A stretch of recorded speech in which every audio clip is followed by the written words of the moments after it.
Monsieur le maire, mesdames, messieurs les maires, mesdames, messieurs, chers amis.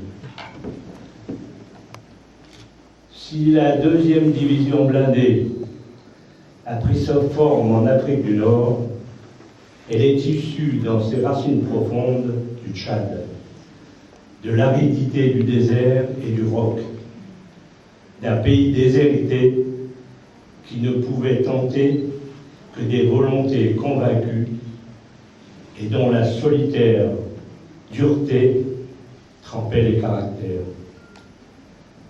Ces hommes, ces coloniaux, à la vocation désintéressée, constituèrent sa structure originelle. Rallié en bloc au général de Gaulle le 27 août 1940, le régiment de tirailleurs sénégalais du Tchad, exemple unique, reste en entier les armes à la main. D'autres hommes viennent grossir ses rangs, venus de partout, des autres colonies de l'Empire, de la Guyane et du Pacifique, de France et de Norvège, plus tard d'Espagne ou de Syrie.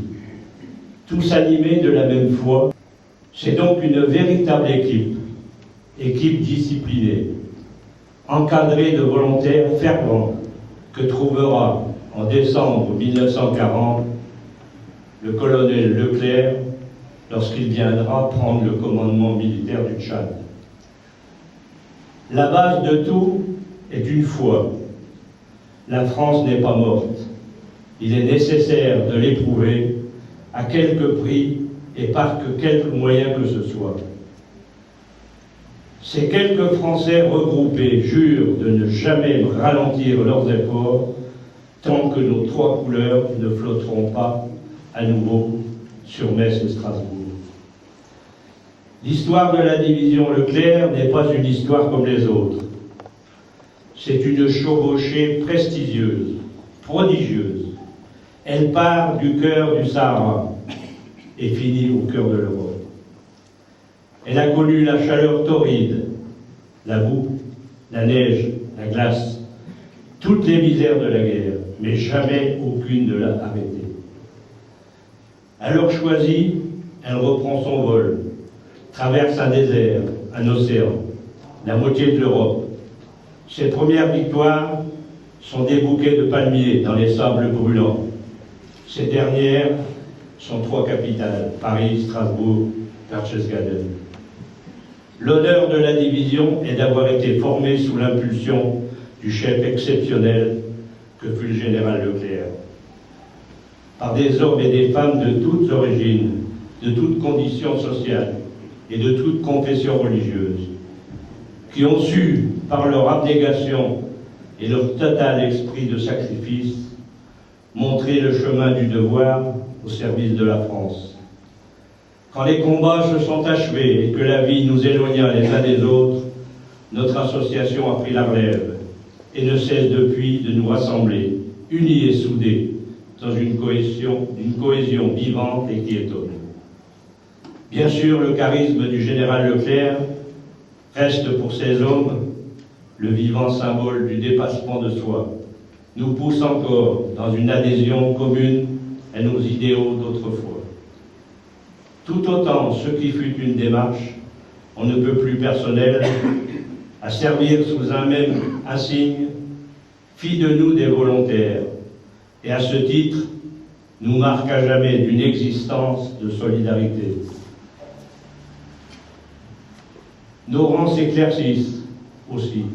Est-ce une raison de plus pour continuer à servir notre pays et nous souvenir de nos camarades qui ne sont plus, comme nous l'a recommandé le général lors de ses adieux à Fontainebleau. C'est par là même renforcer le lien intergénération et amener les jeunes à se sentir les héritiers de ceux qui ont combattu et qui combattent encore aujourd'hui pour défendre la dignité de l'homme et pour que soient préservées les vraies valeurs de la liberté. Gravées sur les monuments, les stèles, les plaques qui jalonnent notre parcours de Koufra à Berchtesgaden, les noms de nos camarades disparus se veulent un témoignage de notre fidélité au souvenir de ces soldats qui vécurent, voici plus de 70 ans, l'extraordinaire aventure de la 2e DB.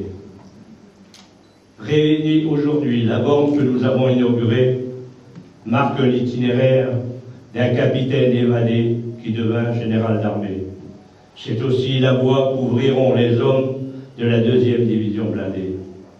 Chemin de la liberté, de Saint-Martin-de-Varreville à Strasbourg, ils porteront l'honneur de la France en guerre au long d'une route où le sacrifice sera présent à chaque tournant, mais la victoire au bout de 4 années de lutte.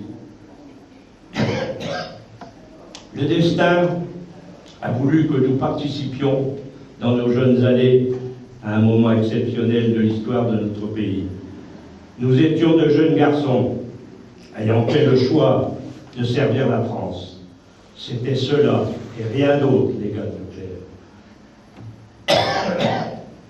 Après la campagne de Tunisie, de mars à avril 1943, j'ai signé mon engagement dans les forces françaises libres à Sabratha, tripolitaine.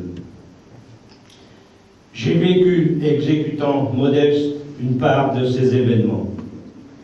À l'époque, j'appartenais au 4e escadron du 1er régiment de marche de Spahi marocain, peloton de commandement comme radiotireur sur AM8. Pour honorer tous ces soldats qui ont donné leur vie, des rues portent leur nom, des stèles érigées à la mémoire de tous ces disparus lors des combats pour la libération, ont écrit une grande page dans l'histoire de ces villes et plus encore dans la plupart des villages que libérèrent en 1944-1945 les hommes et les blindés du général Leclerc. Le passant peut repérer sa marche en levant les yeux sur ces plaques. Rue de la 2e division blindée, avenue du général Leclerc. Cela en nombre et en diversité que nulle autre grande unité militaire, nul autre général n'égale. Aujourd'hui, cette borne de la voie de la 2e DB rappellera aux passants le chemin de l'honneur et de la liberté. Vive la 2e DB et vive la France!